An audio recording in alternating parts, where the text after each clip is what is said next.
Elevateyourcraft.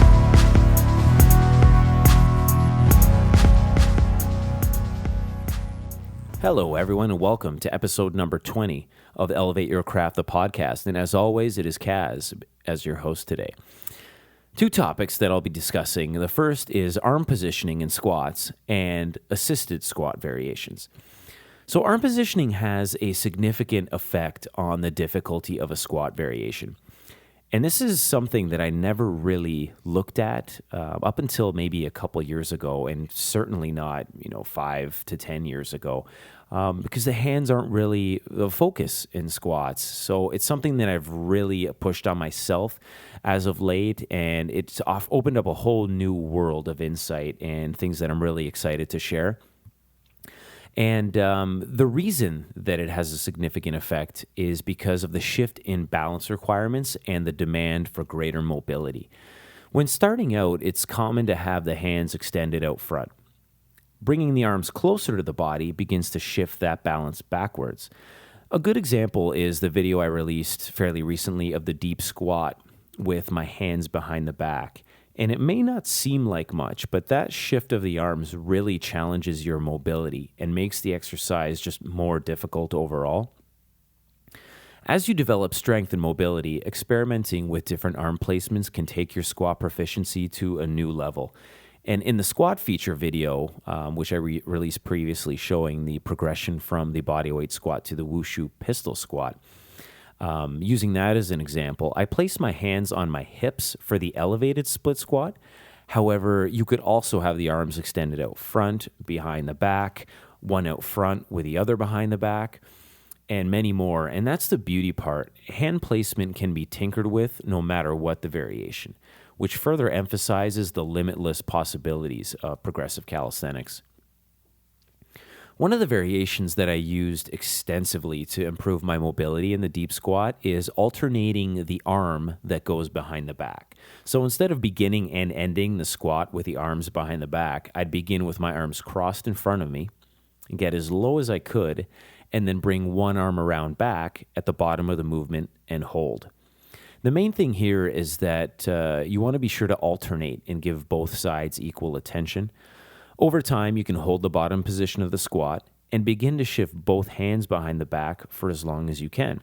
And it doesn't even have to be all the way behind the back. You could start to shift, one halfway or both halfway, and even that will make the squat a little more challenging. And one thing to note, you want to make sure that you're proficient at the deep squat with the arms out front, or more of a standard position, and you can hold it for about 10 seconds before you even start worrying about arm positioning. And while you will improve your mobility by doing the squats for reps, this position is also a great stretch and will help really open up the hips. Kind of relating it to yoga, the pose, as it's called in yoga, is the garland pose, and uses the arms at the elbows to push the legs out and open up the hips. The hands usually end up in a prayer position while holding that pose. You'll also notice that this type of squat work will help build strength in the tibialis anterior, or the shin, which is important in stabilizing during the movement. And you might find that when you're holding that bottom position, the toes really want to come off the ground, and the tibialis anterior really helps stabilize at that point to keep you from falling backwards. One other thing to notice is if you find your ankles are kind of tilting inward onto the inside edge of your feet, or there's an eversion in the ankles at the bottom of the squat, you want to make sure that you open up the hips as much as possible to develop that mobility. Ideally, you'll also want to maintain a flat, upright back with the scapula retracted. However, this may take some time to build toward. Another variant worth mentioning is placing the arms above the head. So you can cross the hands behind the head, which is known as the prisoner squat, or extend the arms overhead. And not only does this shift the weight backwards, but it forces you to keep the body upright throughout the movement. And this will add considerable difficulty to the variation, especially in more advanced techniques like the pistol squat. And this makes it effective in creating elite level variations which go beyond the pistol squat, for example. This is important because you might hear, well, where do you go after the pistol squat? I can do 15 in a row and they aren't that difficult for me anymore. well, adjusting hand positioning should add a brand new challenge for you. The main thing I want to touch on in talking about arm positioning is that not only do we have different squat variations to progress with, but we can also use our arms and hands to mitigate or increase difficulty. That gives you more control and even more options when looking to create a routine for yourself. And not only that, but it offers small ways to progress at your own pace, which I feel is the essence of progressive calisthenics. So on to the second topic, which is assisted squat variations. So another great way of using your arms to aid in your squat training is assisted squat variations. And I rarely used them in my training until about a year and a half, but I've found that they can be a great addition to your repertoire. And I really wish I implemented them a while back, even more when I started as well. And what I mean about assisted in this case is using your arms in order to mitigate some of the load on a working limb or limbs. So some common ways to do this with a squat, especially for those early in training, are using a chair, a table, a park bench, a Smith machine bar, really anything stable, which is also safe, that you can get your hands on that is at about waist height. And even that can vary with, press squats, for example, where your stable item is pretty low and you're just kind of using it at the bottom of the position to kind of push yourself back up. And assisted squats are very effective in working toward the all-important deep squat. It's common for those just getting into bodyweight squats to feel like they're falling backward when squatting lower than they're used to. Using something stable to hold on to can help break down the exercise so you can slowly develop the strength and mobility to progress. And the beauty of assisted variations is that you can make them progressive as well. So some of the things I'm working on at the moment include figure 4 squats and shrimp squats, and I am using assisted variations extensively to really break down the exercise, even if it's only using 2 fingers of one hand on the surface. And you also want to keep in mind that assisted variations come in many forms and aren't limited to the arms. You can use a training partner to assist in an exercise. The legs can be used to assist you in dips, for example. In this case specifically, I'm focusing the arms as related to squat training. So another way to look at it is the first part focused primarily on how you can use the arms to make squats more difficult, whereas this part focuses on how they can make an exercise easier, or the squats easier.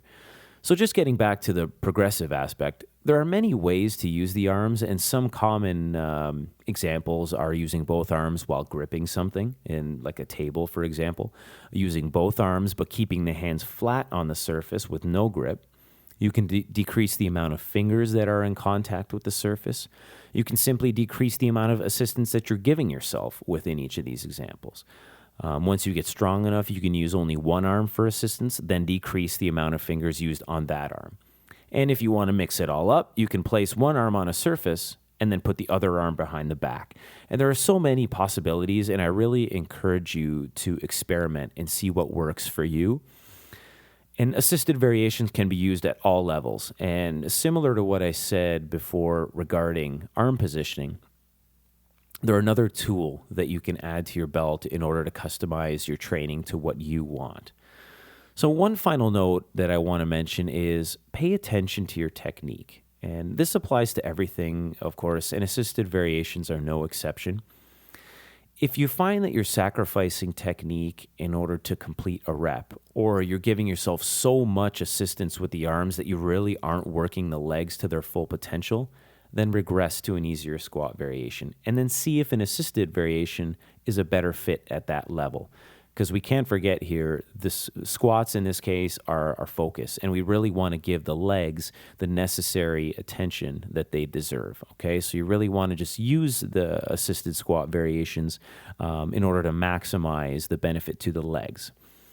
And of course, always stay safe and maximize that benefit that you're going to get from each variation.